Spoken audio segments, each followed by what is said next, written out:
탐스러운 열매를 맺은 나무들의 시작은 작은 씨앗이었습니다.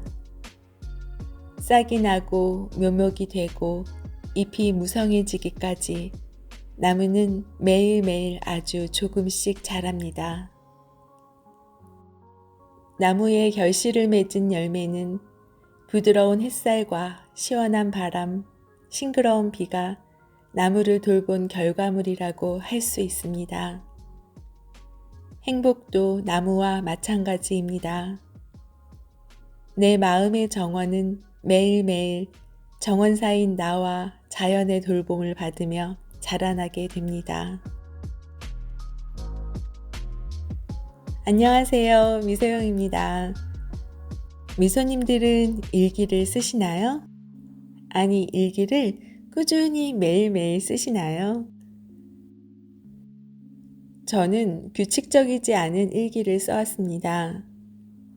그날 유독 기억에 남는 일이 있을 때, 저녁 시간 감성에 젖었을 때, 그러다 보니 나를 챙기기보다 일상 기록의 느낌입니다. 이 책은 책과 전시 영상 등의 콘텐츠를 만드는 기획 집단인 일과놀이 콘텐츠 랩에서 만든 책인데요. 어제보다 좀 더 재밌는 오늘을 만들 수 있는 주제라면 무엇이든 기획한다라고 합니다. 놀이처럼 일하고 놀이로 자아를 확인하며 사람 사이의 관계를 돈독하게 만들어주는 책을 만들고자 한다고요. 경계선 없이 콘텐츠를 만들기 위해 모이고 함께 만든다고 하는데요. 조금 힙하다는 생각이 들지 않나요? 이 책의 소개글을 보면 작은 행복을 수확하는 마음 챙김 일기란 여러분의 마음에는 정원을 하나씩 가지고 있어요. 그 정원에는 한 그루의 나무가 있는데 바로 행복나무랍니다. 이 행복나무는 어떻게 자랄까요? 바로 정원사인 나와 자연을 돌봄을 받으며 자라나게 되지요. 이 책은 바로 내 마음속 행복나무를 키우는 데 필요한 영양분을 제공하는 일기예요. 정원사, 즉 나의 행복나무를 키우기 위해 매일매일 나의 마음을 챙기고 기록하며 오늘 하루도 고생이 많았을 나에게 토닥토닥 따스하게 말을 걸어주는 책입니다. 그동안 잘 살펴보지 않았던 내 마음속 이야기에 귀를 기울이면 사소한 일들도 소중한 순간임을 알게 될 거예요. 내가 경험한 모든 일들, 모든 순간들은 전부 소중하다는 것을 느끼게 됩니다. 이렇게 일기책을 잘 채워나가다 보면 세상에 하나밖에 없는 의미 있는 책이 되어 있을 거라고요. 나의 마음속에 자리한 행복나무는 어느새 훌쩍 자라 아름드리 나무로 바뀌어 있을 거라고요. 저도 2022년을 이 일기책으로 행복나무를 가꿔보려고 합니다. 오늘은 나를 알아가는 일기를 쓰면 무엇이 좋은지에 대해 내용을 낭독합니다. 나를 알아가는 일기를 쓰면 무엇이 좋을까요? 1. 내가 누구인지 잘 알게 됩니다. 펜과 종이를 옆에 두고 고민을 자유롭게 쓰다 보면 일어난 일에서 의미를 찾고 새로운 시각으로 세상을 받아들일 수 있습니다. 특히 나를 찾는 질문에 답하는 것은 일상적으로 생각하지 못했던 것을 생각하도록 합니다. 질문에 대해서는 직관적으로 생각하고 정직하게 답을 하도록 열려 있어야 합니다. 그러면 감정과 정신과 몸이 하나로 연결되어 있다는 걸 알게 될 거예요. 2. 내가 좋아하는 걸 찾을 수 있습니다. 주위 사람들에게 내가 실패 없이 무엇을 할 수 있다면 무엇을 할 것인가? 또는 돈과 시간이 문제가 되지 않는다면 나는 무엇을 할 것인가? 라고 물어보세요. 이런 질문은 자신의 삶을 통째로 의심해 보거나 평소 삶에 대한 상상력을 꾸준히 키워온 사람만이 쉽게 대답할 수 있습니다. 사람들의 답을 들어보면 대부분의 사람들은 자신이 좋아하는 일을 하지 않고 있으며 불확실성이 삶을 지나치게 지배하고 있다는 걸 알게 됩니다. 자신이 좋아하는 일을 알고 불확실성을 해결하면 자신이 좋아하는 일을 찾는 게 쉬워질 겁니다. 마음챙김 일기 쓰기는 이 두 가지를 모두 도와줍니다. 3. 선택의 순간에 답을 찾습니다. 내 인생에 대한 선택은 오직 나만이 할 수 있습니다. 이러한 순간에 대답해야 할 질문이 있을 것입니다. 예를 들어, 원래 있던 자리에 머물러 지난 몇 해 동안 노력했던 것을 지킬 것인가? 아니면 모든 커리어와 인맥을 포기하고 새로운 일에 도전할 것인가 같은 선택 말입니다. 이럴 때 내 안 어딘가에 숨어있을 답을 찾기 위해 쉼 없이 글을 써보는 것은 좋은 방법입니다. 글쓰기를 통해 문제는 분명해지고 문제를 대하는 내 자신도 선명해지는 걸 느낄 수 있습니다. 4. 감성 지능이 높아집니다. 극심한 슬픔이나 행복감을 경험하는 사람들이 이러한 감정을 더 잘 전달할 수 있는 수단으로 일기를 씁니다. 그러면 슬픔을 객관화해 건조해지는 느낌이 들어 자기 객관화가 쉬워집니다. 또한 행복을 자세하게 기록해 오래 기억할 수 있게 됩니다. 그래서 일기 쓰기는 불안과 우울증을 완화하는 훌륭한 치료 방법입니다. 5. 스트레스가 줄어듭니다. 내면의 자아를 키우고 억압된 자신에게 자유롭고 안전하게 말할 수 있는 기회를 주는 방법입니다. 스트레스가 많은 사건과 관련하여 자신의 생각과 감정을 자세히 설명하면 상당한 치료 효과를 얻을 수 있습니다. 6. 훌륭한 커뮤니케이터가 됩니다. 생각과 감정을 글로 표현하면 관계에서 더 나은 소통자가 될 수 있는 잠재력을 얻을 수 있습니다. 내면 세계를 처리하지 않았기 때문에 더 이상 모호하거나 회피 카드를 사용하지 않게 됩니다. 대신 균형 잡힌 인식으로 단어가 더 쉽게 나옵니다. 잠재적으로 관계를 강화하는 데 도움이 됩니다. 7. 자신감, 자존감을 높여줍니다. 자신에 대한 이해가 높아지면 자신감이 생깁니다. 나 자신을 정확히 안다는 것은 외부로부터 침투하는 바이러스에 대한 면역력을 높이는 것과 같습니다. 8. 혼자만의 고요한 시간을 갖도록 해줍니다. 마음이 고요하지 않으면 고요한 시간을 가져보세요. 내 마음의 소리에 귀를 기울이는 시간은 자신의 생각과 감정을 관찰할 수 있도록 도와줍니다. 9. 기억력과 이해력이 높아집니다. 연구에 따르면 손으로 쓰는 것은 사물을 훨씬 더 오래 기억하는 데 도움이 된다고 합니다. 또한 글을 쓰는 동안 뇌는 주어진 주제에 대한 이해를 향상시키는 추상적인 아이디어와 개념을 구조화하므로 개념에 대한 이해력이 높아집니다. 마음챙김 일기를 씀으로 해서 정신적인 면역력과 근력이 생겨나 건강한 정신을 갖게 해줄 거예요.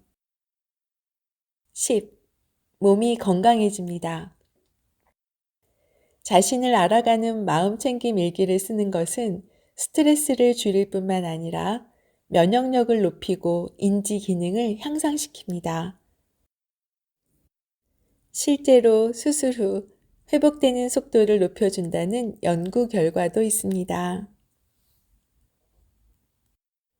이 책은 365일 매일 규칙적으로 행복의 문장을 따라 써보고 이어서 나를 더 잘 알게 되는 질문에 답하고 하루에 2문장 읽고 최소 5문장 정도를 적어보는 것인데요. 이렇게 매일매일 하는 것만으로도 마음이 달라지고 있다는 걸 느끼게 된다고 합니다. 그리고 마음챙김 일기를 쓰는 방법 7가지를 제시하는데요. 하나, 질문에는 가능한 한 정직하게 답하세요. 둘, 최대한 자세하게 쓰는 게 좋아요. 셋, 마음이 내키면 언제 어디서든 쓰세요. 넷, 누구와 함께 쓰고 싶다면 함께 써도 좋아요. 5, 순서를 바꾸어서 써도 좋아요.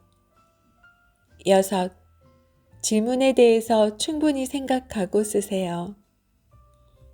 7, 행동할 것을 권하는 질문이 있다면 실천해 보세요. 마음챙김 일기 쓰기의 예시. 나를 행복하게 해주는 행복의 한 문장. 매일매일 행복의 문장으로 하루를 시작해 보세요. 주문은 소리를 내어 말하면 더 좋지만 한 글자 한 글자 정성 들여 쓰다 보면 행복 주문이 이루어질 수 있거든요. 해리포터에서 나오는 모든 자물쇠를 여는 마법 주문 알로호모라처럼요. 뭔가 하루를 시작하는 루틴처럼 해보면 나의 하루는 이미 행복할 준비가 되어 있을 거예요. 나를 알아가는 질문 Q&A.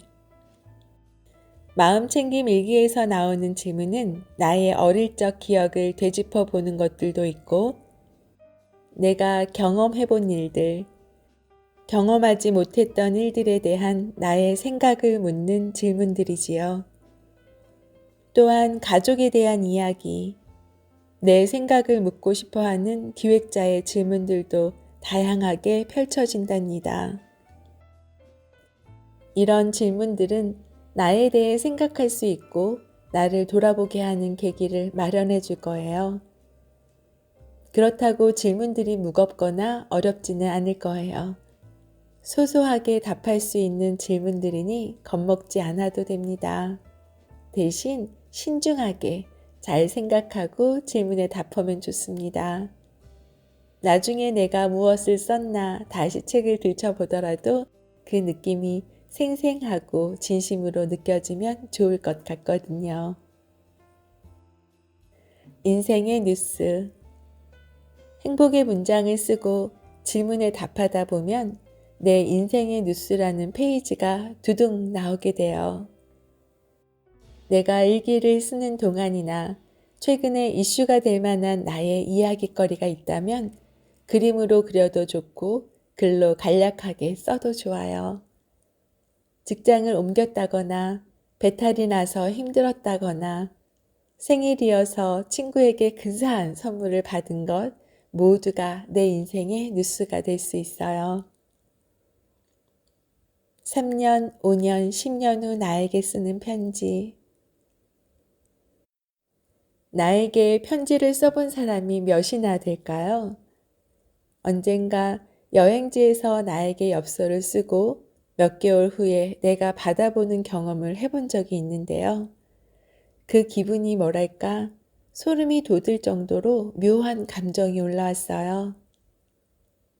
여러분도 나에게 언젠가 될지 모르지만 마음일기 책을 다 쓰고 난 후 몇 년 뒤 이 책을 다시 보게 될 나를 생각하고 써보세요. 나는 몇 년 후 무엇을 하고 있을까요? 그런 상상을 하면서요. 아마 나를 다시 돌아보는 계기가 될 수 있을 거예요.